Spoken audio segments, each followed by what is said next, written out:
as entrepreneurs, we're faced with all kinds of challenges. And what we do is overcome these. But there's only two that really count that allow us to build these great businesses. Number one, we've got to have a great client experience. It's got to be world-class, and it's got to differentiate it.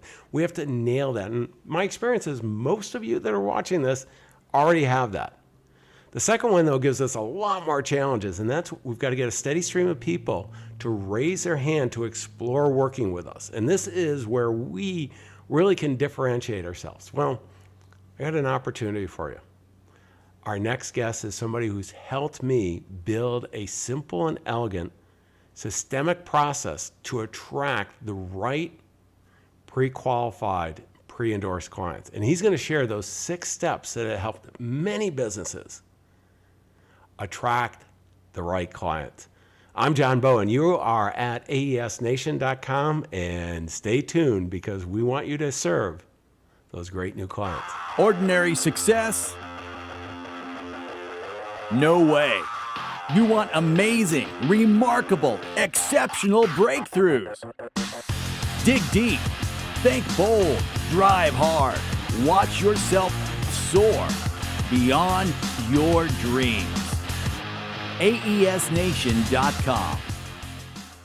Dove Gordon, I really appreciate you being with us. You know, the power of Skype. I'm in Silicon Valley. You're in another part of Silicon Valley. Israel seems to be one of the biggest players out there. But thank you for taking the time to really join us today and share some of your great insights. Thank you for having me. Good to be here. Well, it's always a pleasure. And Dove, you know, you are one of the top consultants. You've in marketing and client acquisition, and I've been following you and worked with you. I love your content, and I wanted to have you share some of the insights that you've helped so many other businesses. But before we do that, you know, I don't know about your background, and you know, our listeners and viewers don't know. I'd love you to share with me how you became this marketing powerhouse. Well, thank you. I kind of mostly self-taught, like Abraham Lincoln, I suppose, right? So at age 13, I discovered the self-help section in the library. First book I read was Million Dollar Habits by Robert J. Ringer. You ever read that one? It's actually one of my favorite books. I have everything that he wrote and even his audio series that he's done. So that got me hooked. I went on to read Winning Through Intimidation, which I think he renamed, and Looking Out for Number One. Really excellent books, and it just introduced me to the whole self-development and business section of the library, which I continued to read, you know, and haven't stopped. And you know, I was then in around 2001. I'd been married about a year or so. It was time to figure out what am I going to do, you know, to earn it. I came across this idea. I heard something about business coaching, and I didn't quite know what that was. I looked into it, and I decided, okay, that probably is something I can do. And I enrolled myself in a course that teaches coaching. And then the first challenge was, okay, how am I going to get clients? So it turns out that somebody had just restarted a Dale Carnegie franchise in Jerusalem. And I figured, okay, I'll enroll in that, not because I wanted to learn public speaking, but because it was a 12 or 14 week course was 4 hours an evening once a week. You really get to know people. I figured this is a good place to meet English speaking business people. And that's where we had about 44 people in the class, and I came away, I remember, with 12% of were my clients by the time the 3-month program finished. That's how I got started. Well, you know, it's one of the things we learn as entrepreneurs that it's very important to pick a niche, show up in the middle of that niche, and become the expert. And in fact, your niche was very small, 44 right in the beginning, and came right up. 44. Yeah. They spoke English, and they were in business, or trying to be. So. Yeah, no, and so you know. And many of us have from humble beginnings. We have this, and what, you know. So what are you doing now? I mean, I want to get to kind of the solutions and what you're helping entrepreneurs, because you became a business coach at that moment, and I mean, there's so many lessons learned. I mean, I have the privilege of coaching some of the top financial advisors in the world, and I just love it because not only am I able to help them be better entrepreneurs and really serve their clients well, but I get so much feedback from them through the marketplace of what's working that, every Right. year I feel like I'm getting a real big competitive advantage. How do you see then, that kind of playing out in your, as you've grown your business development side? So the thing that I focus on right now is the thing that I struggle with the most at the beginning. I had grown up and I knew that I was able to help people with their businesses, and I was interested in lots of different things, but I struggled to explain to anybody why they should hire me. Like the biggest challenge is talking about what you do in a way that draws your ideal clients towards you. Clients are drawn to confidence. And one of the things that undermines our confidence the most is when we don't know how to talk about what we do in a way that brings people to us. So that was a big challenge for me at the very beginning. It was a big challenge for me beyond the very beginning. And I'd say it took me a good 8 years or so to really kind of figure out how to do that. And over the last 5, 6 years is what I've been helping others do it. Mostly consultants, coaches, experts, professional service firms of all different types. So I guess probably the key insight when I'm presented this way, I can just share with you the 6 key steps that I teach people, and it's based on 3 very fundamental questions. Okay, if most people you ask them, what's the purpose of your marketing and selling system, right? What do you think they would answer? I mean, what do you think most people would say? Well, I think most people would say is they want more clients to make more money. I mean, Yeah, it's exactly. So most people, you say, well, what do you think that you've got this marketing system you're trying to build? Yeah. Okay. What would you say the purpose of it? And most people say it's to build a funnel. It's to attract clients, to close deals, whatever it might be, to build a pipeline. And all of those are true, but those are I forget the guy's name right now, but he said that I wouldn't give a fig for simplicity on this side of complexity, but I'd give my right hand for simplicity on the far side of complexity. And to answer that the purpose of your marketing system is to fill your funnel, to fill your pipeline, to attract clients, that's true, but it's oversimplified. The simplicity on the far side of complexity is this: the purpose of your marketing system is to answer the number one question on your prospect's mind at just the right time. Okay, which means that when your prospect comes across your marketing, whether it's a speech you're giving, whether it's an AdWords ad, whether it's an SEO result, it doesn't matter. I'm tactic agnostic. It doesn't matter what it is. They always have a single question. So if your marketing system helps them answer yes to that question, that first question they ask is, should I pay attention? Is this interesting? And if your marketing system helps them answer yes, this is interesting, then immediately they have a new question, which is, can I trust you? You got me interested, but can I trust you? Are you for real? And if your marketing system then helps them answer yes, I can trust you, instantly they have a new question, the last question, which is, okay, but is it right for me? What do you recommend for me? You got my interest. I see I can trust you, but what do you recommend for my situation? Is what you have for my situation correct? And if your marketing and selling system helps them answer yes to that, congratulations, you've got a new client. Now, they may have all sorts of variations of that, but it all boils down to one of those 3 questions. Therefore, right, so when I tell you that the purpose of your marketing system is to answer the number one question on their mind at just the right time, this is where those 6 pieces that you mentioned earlier, we have 2 little steps that are designed each to answer one of those questions. so Okay? let me stop you just for a second because I want to make sure everybody's following us because we spend billions of dollars around the world, many probably trillions now, advertising, trying to get our message out, and it's crowded no matter where you are in the world. And I love this simplicity. I mean, when we think about it, everybody has plenty of choices on going somewhere else to entertain them, and is it interesting? And this is, most of the stuff really, quite honestly, isn't very interesting. So I'm going to get knocked out right away. So as entrepreneurs, we got to make sure whatever we're doing for our market, that it's interesting. And then the trust part, I mean, that you've got to establish credibility. And I like the term quiet confidence. So much of this message has to be that way. So it builds trust. And then, is it right for me? Is it, have you picked your market well? Do you understand? Are you entering that conversation there in the mind? So, I mean, these are really powerful that each of us should be asking ourselves, are we delivering? But let's say that we've got that. I mean, we're getting that, or we're getting clarity around that. Where do we go with that, Dove?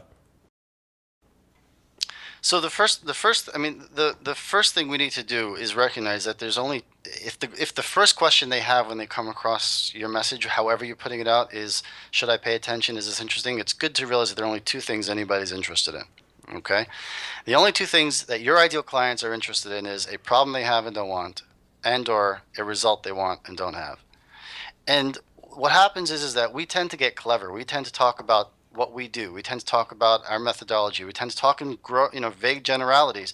I used to believe that when I have to my message should have the word strategic in it.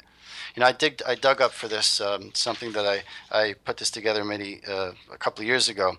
This is a list of my value propositions over the years, and they're pretty lame. At least the early ones. Like my first one was, we're an asset on your balance sheet. I mean, it's financial planning guy.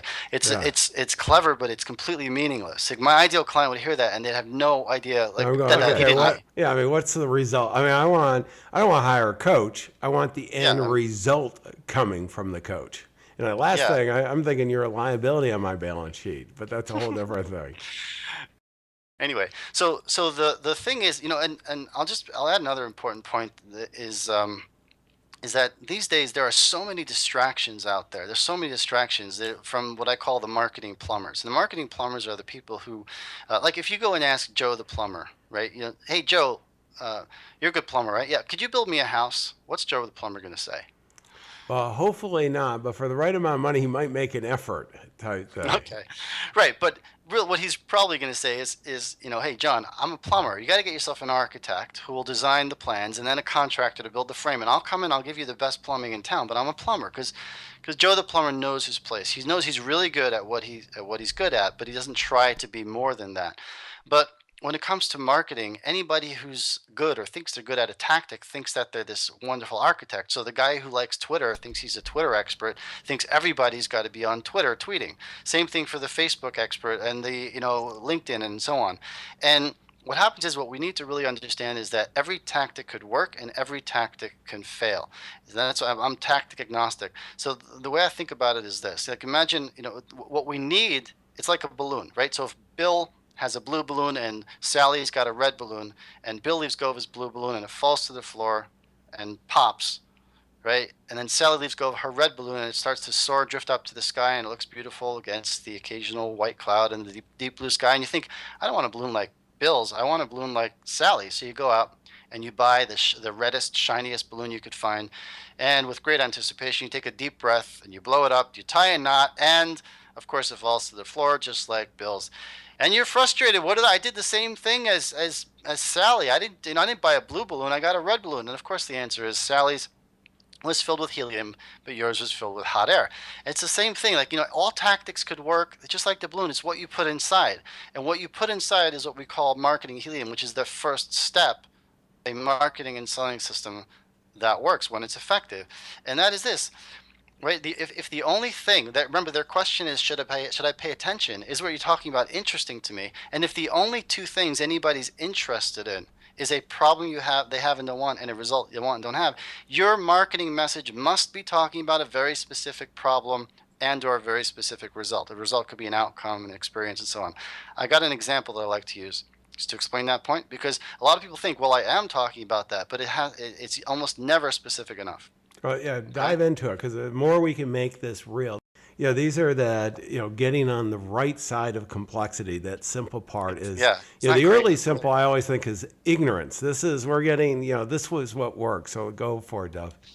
Right. So quick example is a couple examples. I once had somebody in a webinar, and on his website, he was offering some kind of software that created dashboards and reports for businesses. So it said we sell dashboards and reports that give you better business results. And what problem is that here to solve? What result is that to enable? I mean, we have no idea, right? It could be one of 100 different things, right? So but his ideal client is, let's say, Joe CEO. Joe CEO wakes up in the morning and the problem in his mind is, why can't I get the data I need from this multi-million-dollar information system I just installed so I can make this difficult pricing decision?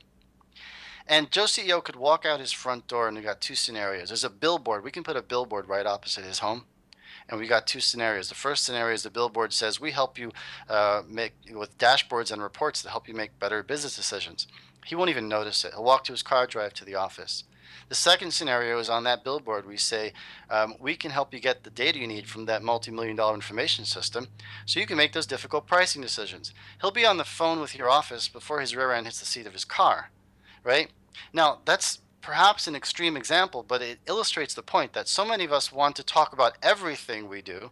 So what we end up doing is we talk about things that are so big in general that we sound like everybody else. And then we fail that first test, because when your ideal client asks themselves, should I pay attention? Is this interesting? Their brain says, no, this is just like everybody else. I already know that. It's not going to work for me. No, Right? that is so powerful, and I see the mistake over and over and over again. I mean, there's studies, I don't know how many are really true, but that there's at least 4,000 messages trying to get your attention. I don't think there's any way you could see all those, but that competition, and unless it's aligned with something I'm really interested or your prospect is interested, it isn't going to happen. Mm-hmm.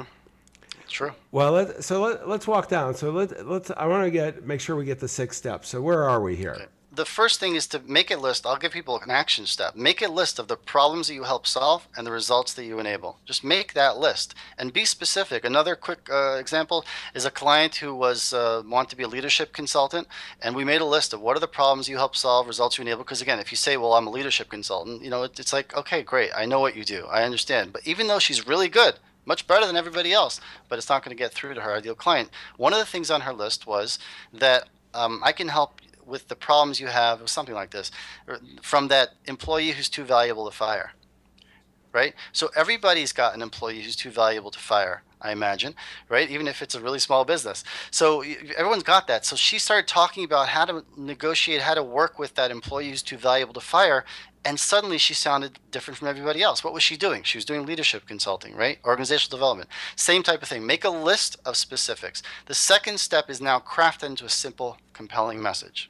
Okay, so and the simple version of that, which we won't go into beyond that right now, is really just create a one-liner. What do you do? Well, I help senior executives deal with that employee who's too valuable to fire and turn it into an asset, or whatever you want to say, right? Which is so much more interesting than then I'm a leadership consultant, right?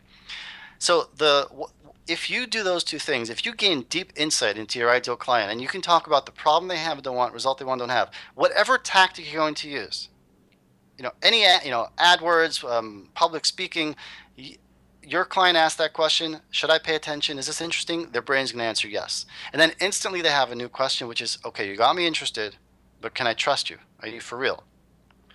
And now the third piece of the marketing system that you want to put in place is what we call the hand-raising free offer. And we've seen these all over the internet, right? I mean, you see them everywhere. Everyone wants to collect your email address.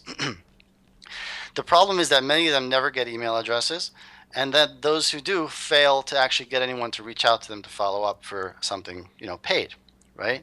So that has to accomplish 3 main goals. I'll just mention them quickly. Number one, it has to, if it's rooted in steps 1 and 2, if it's rooted in deep insight, problem, result, and a simple, compelling message, then the title will draw people in, right? The second job is that you have to present your material in such a way that people find to be compelling.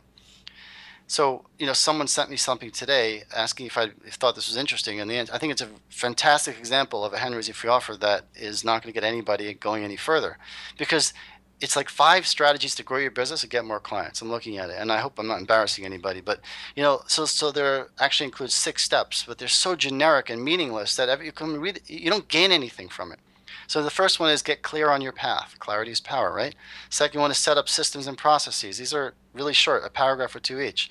Then be willing to invest in yourself and your business. Compare, and so on, it's like that. But compare that to the way I'm sharing this process, where we have an overflow, an overarching theme, where we can see that the whole goal of a marketing system is to answer 3 questions in the mind of our ideal client. And then we build everything, and I show you the next steps. I teach my clients how to take their information, what they know, their expertise, and present it in a very similar way. I think what I like, Dov, a lot is you provide a framework, and and really starting with the questions. Can you answer those 3: the interest, the trust and right. And then, starting to think of the marketing Helium. So how are you going to bring this all together? We've got the problem result that we're talking about, the crafting that simple, compelling, really value proposition, and then, getting their hands in the air with Expanding. the Right. ethical bribe type oftentimes. Ethical bribe, right. And doing it right. yep. Now, once you've done that foundation work of these first 3 steps, the next step is get noticed, right? Because again, they say, well, can I trust you? So you got their attention, interest. Now you built this hand raising fee offer. Now we've got to get that hand raising fee offer noticed. Finally, in step 4, we come to tactics. Most people jump straight to tactics, right? And they're talking about, they're out there on the web or advertising and so on. They're doing things, but they don't have the marketing Helium. And it's a very big difference, obviously, between those who do it right and those who don't. But the fourth piece is, now let's get it noticed. Now let's find 1, maybe 2 tactics that you can enjoy mastering, and let's get you really good at that. That's the 4th step. The 5th step is so once you're getting your hand raising fee offer in the hands of your ideal clients, and they go through it, they get a yes to that second question. Can I trust you? Are you for real? They answer yes to that second question, because I can see from the way you present your ideas, I can see from the stories you tell, the material that you're sharing, that yes, I can trust you. You know your stuff, and you also care about me. And the third job of that, of course, is to lead them to realize that if they want to fully solve their problem, fully get the result, they need to reach out to you for more. So that third question is, okay, now what do you recommend for me? I see. Right? That's the third question. And we have the final 2 parts. The 5th piece of this is what I call the elegant sales conversation, which is, I just think of a simple structure for controlling your sales conversations or leading them without, you don't have to be pushy and salesy, but you also don't want to be winging it. The biggest mistake people make with sales conversations is winging it. I'm sure that's a big part of what you teach in your financial planning, your coaching. Yeah, Is no, that right? it is. And one of the, people want to be inspired.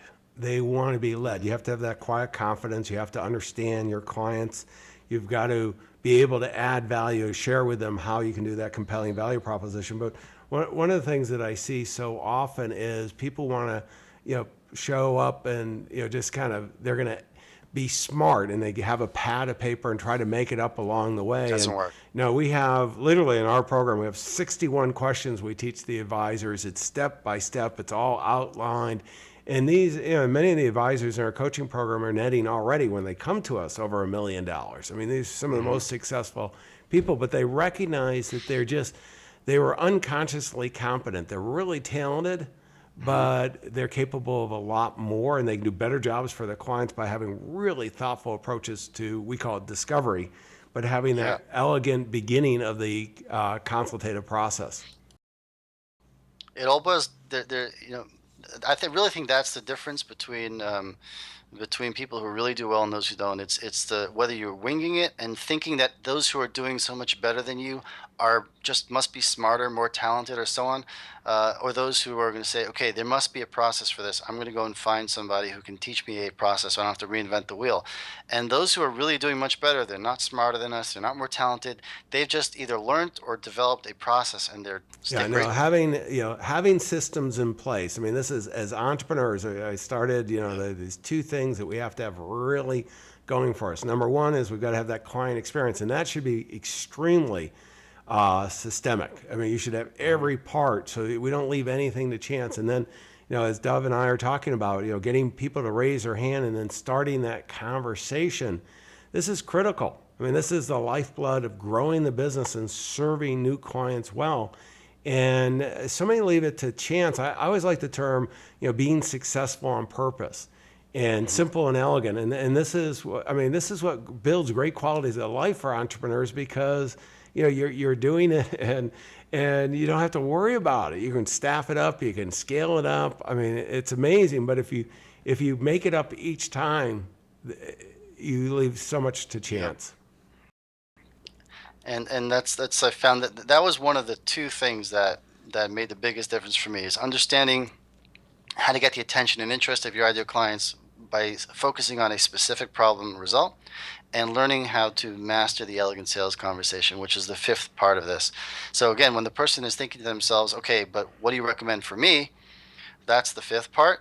You have to lead them through a sales conversation to the point where they say, where they feel, okay, you get me.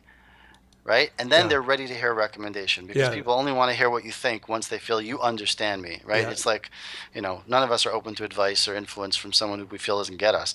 So the final piece is that irresistible paid offer, which, it's become almost a buzzword, but the way I think of it is just present what you do in a way that makes it easier for them to say yes than to say no. So if you can present that, and if you build the foundation that we talked about, which is the problem result, and then you present your offer in a way that's consistent with everything that you've done along so far, so that when you talk about the offer, you're showing how it's going to move them from here to there to there to there to that result that they want, to where that they no longer have that problem. You walk them through a process. That's how you present your offer. Then they're going to say yes, because their brain has told them, is it right for me? Yes. And then congratulations, you have a new client. So I'll just bring that all together. Remember, we started off by saying, what's the purpose of a marketing and selling system? Is it to fill your pipeline? Well, that's true, but that's oversimplified. Simplicity on the far side of complexity. When you really understand something, you can simplify it beyond the complexity that ensnares most people. And the answer to that, again, is like, well, yeah, the purpose of your system is to answer the number one question in your prospect's mind at just the right time. So with the first question, should I pay attention? Interesting. We put two things in place to help them answer yes. Can I trust you? We put two things in place to help them answer yes.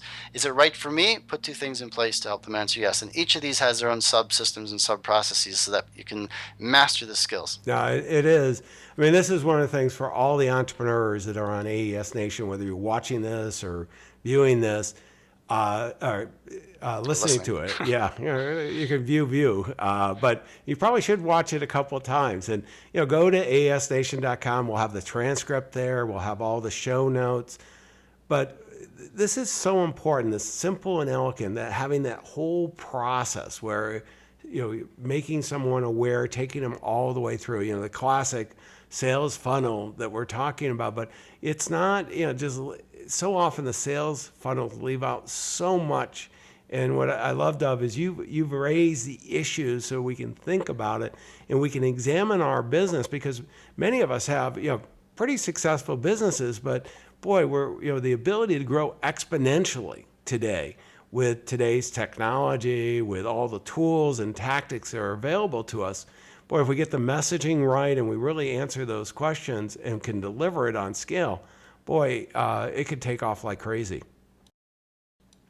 Yeah, and it's the same fundamental process that you can take those same questions and use that as a basis for a sales letter, for a webinar, that people will find is educational to read or to watch or to listen to, and also brings them closer to a sale. Well, let's go. I mean, this has been great, and I want to dive in. As a fellow entrepreneur and somebody out there really providing a lot of insights, I'd like to go to the next segment.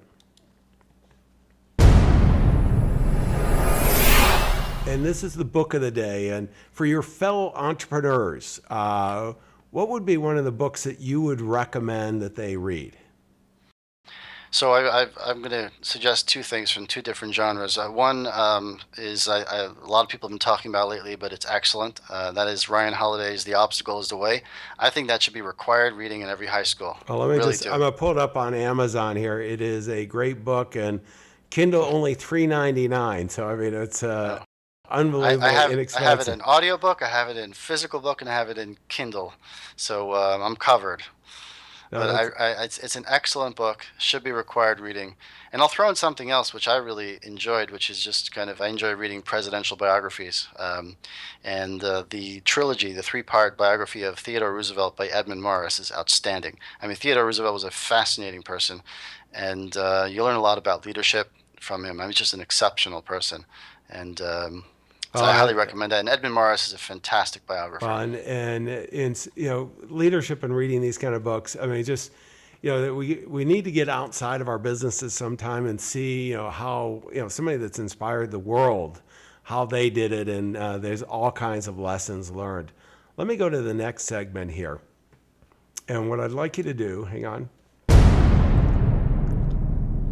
is the application of the day. What would be on your smartphone, the application that you would recommend for your fellow entrepreneurs? So I've recently started using Rike. That's Wrike for our project management, and I'm Okay. enjoying I the just fact that flash they. on the screen while you're talking their website too, and so you can spell it. It took me a couple times here. Wrike. They Yeah, can't spell, but it's good software. yeah, I like it. I like it. It works well in the browser, and it seems that they're stabilizing the the iPhone app and the iPad app. I like having it everywhere. I also use Evernote, and I'd say probably what I use most after that is the Kindle app and the podcast app. You know, because I don't try to load my phone with apps.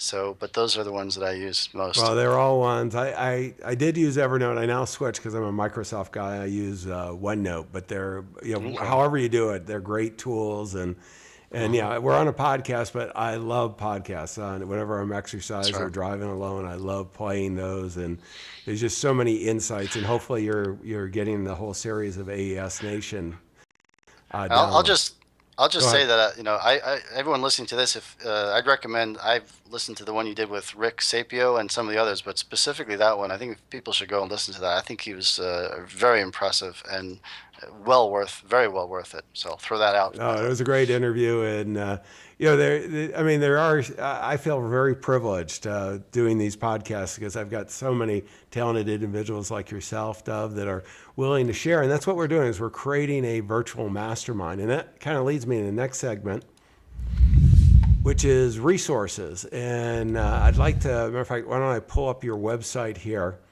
And I've got the your dovegordon.net for the listeners. And again, we'll have everything on the show notes and links and so on at aesnation.com. Dov, what do we have here? So at dovegordon.net, we've always giving away something for free. Um, but if you go to dovegordon.net/manual free, I've been selling something for the last 5 years for $97. And starting November 19th, 2014, I'm going to be giving it away for free. And that will be available at dovegordon.net/manual free. And I'll just mention, if for some reason it's not there, like, because I'm not sure if we'll keep it open, but any AES listener can always get in touch with me and we will send it to you. Just say where you heard this and I'll honor that forever. But this is something I sell for 5 years, and it is a 80-page manual called How to Systematically and Consistently Attract First-Rate Customers. And I built other I things did since. pay $100, and I thought, or 97, and it was a great deal. So I'm going to recommend it. It's a better That's deal true. at this I price, forgot but about that. That's right. I did buy it. That's right. but tell us what's in there. So what's in there is I walk people through, I walk you through the a lot of what I just shared today, but a little bit differently. I find it's very useful to share the same ideas in different ways because I get bored quickly, but I also value repetition. So when I can come across the same fundamentals presented differently, I find it to be very valuable. And this provides just that, but it goes into much greater depth about everything that we've talked about with very specific exercises. Um, and more more depth in each of the processes. And I just think that it's something that all my clients get, and everybody has to read through that because it provides some of the conceptual as well as practical next steps. And it's not very long, um, but I'm very proud of it. No, you should be, and I really appreciate you making it available to all the AS Nation uh, viewers and listeners, members, if you will, of our virtual mastermind group. Let me go to the next segment. I want to play back what I heard. So everybody, this is all about taking action. And let me share with you the key takeaways that I'm walking away with. And I've got all kinds of notes here, and I'm looking at them. And I think the whole concept of number one is that marketing helium. The idea, the simple questions that interest around interest, trust, and whether you're right for me. And we need to ask ourselves that and take those answers and then make sure we have something that's a very significant, compelling value proposition.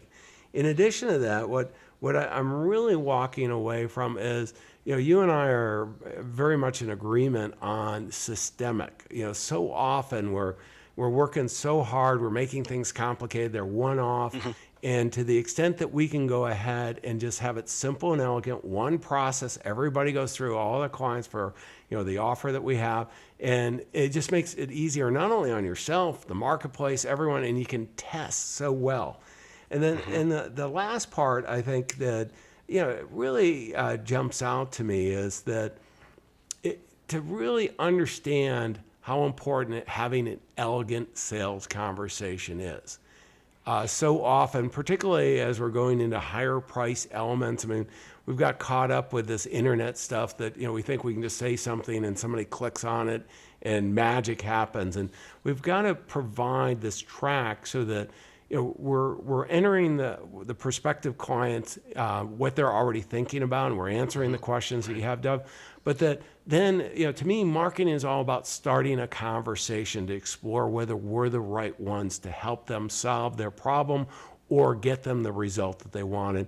I mean, this has been invaluable. I really appreciate it. You know, and Dov, I know because of the time zone, you were up a little later, and I'm just getting my day going, and you're still charging at this hour too. So thank you very much for taking the time out for AES Nation, and I'm going to encourage everybody to make sure you take Dov up on the free offer. Some great insights that you won't want to miss. Any last remarks, Dov, before we wrap it up?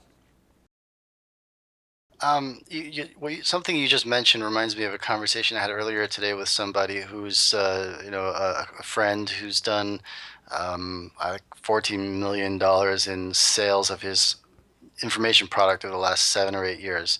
And you know, he was sharing with me and a few other colleagues on a call we had just some information about how he did it.